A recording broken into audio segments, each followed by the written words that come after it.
Welcome to Encounters with Life. I'm Sean Abigail, your host. Who is going to replace Justin Trudeau as Canada's next Prime Minister? That is a huge question, and there's a couple of different eventualities, some more likely than others. And if you stick to the end of this video, I'm going to tell you about one political trick that could be absolutely wild. So first of all, the number one candidate to replace Justin Trudeau is clearly Pierre Poilievre. So he is the leader of the opposition Conservative Party. If an election was held today, he would win an absolute blowout majority, one of the biggest majorities ever seen in Canadian history. But will the election be held anytime soon? And that is the question. If Justin Trudeau chooses to prorogue Parliament, things could be dragged out a long time. Could be quite a while before there is a supply day where the opposition can put forth a motion of non-confidence in the government and cause the government to fall.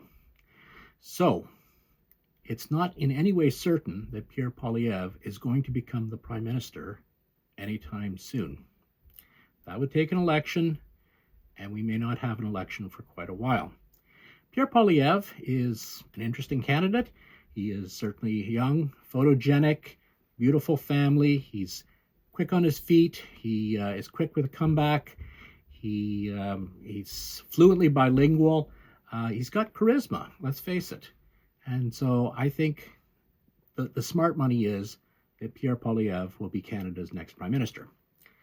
But what if he stumbles?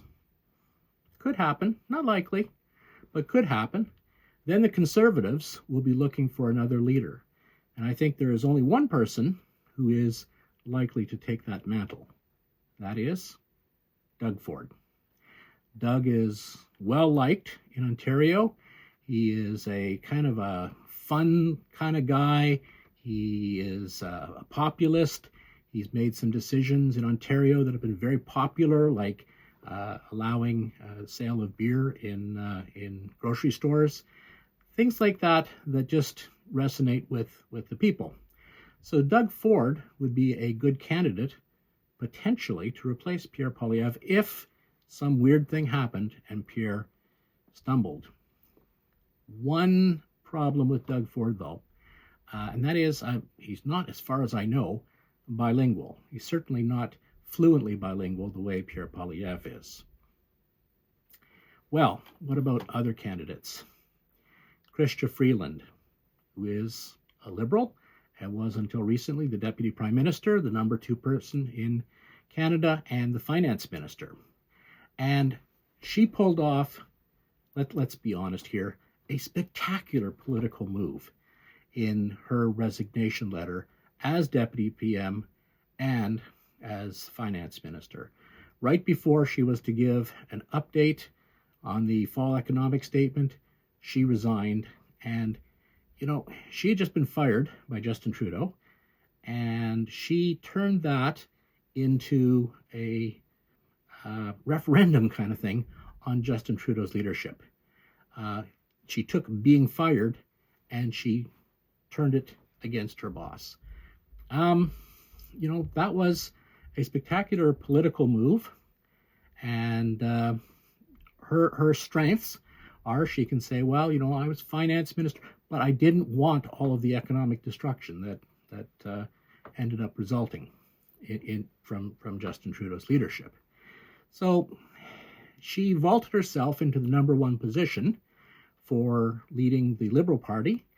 And if Justin Trudeau were to prorogue Parliament so that there was no chance for a motion of non-confidence in the government, and then he was to resign, and then there would be a leadership review, a leadership convention that has to take at least 90 days according to the Liberal Party constitution, maybe Chrystia Freeland would end up in the number 1 slot.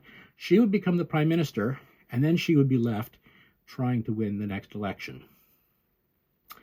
Another candidate for the Liberal leadership in the same scenario of proroguing Parliament, no motion of non-confidence, new Prime Minister, and so on. Another candidate is Melanie Joly. And then there's Mark Carney. Mark Carney was governor of the Bank of Canada. He was governor of the Bank of England. He has all of the political machine behind him. There was talk that he was going to become the new prime minister until Chrystia Freeland put out her resignation letter. Could Mark Carney be the next leader? Well, maybe. Maybe he would be elected. Maybe he would be anointed. Would he even want the job? Because the Liberal Party is either going to be destroyed or completely destroyed in the next election. Would he want to be the person who jumps in to rebuild? You know, sometimes if you want the big seat, you have to take a chance. And maybe he'd be willing to be the guy who rebuilds the party, but maybe not. Okay, that's where the main possibilities lie. But there's one more possibility that I have to talk about. And that is the possibility that the next prime minister will be Justin Trudeau, as backed up by Jagmeet Singh. How on earth could this happen? And it's simple. There's one political trick that they can play that could catapult them back into power. And that is they could choose to only run either a Liberal or an NDP member in each riding. So whichever member has the best chance of winning, that's the one that they would run. Now, this would probably be seen by most Canadians as a political trick. It would be unprecedented in Canadian federal election history, and Canadians don't really like it when a party only runs candidates in some ridings. It's seen as, well, you're not really running a real political party. But there is precedent in France in the last elections there when a number of parties got together to ensure that Marine Le Pen would not form a government. So it's possible.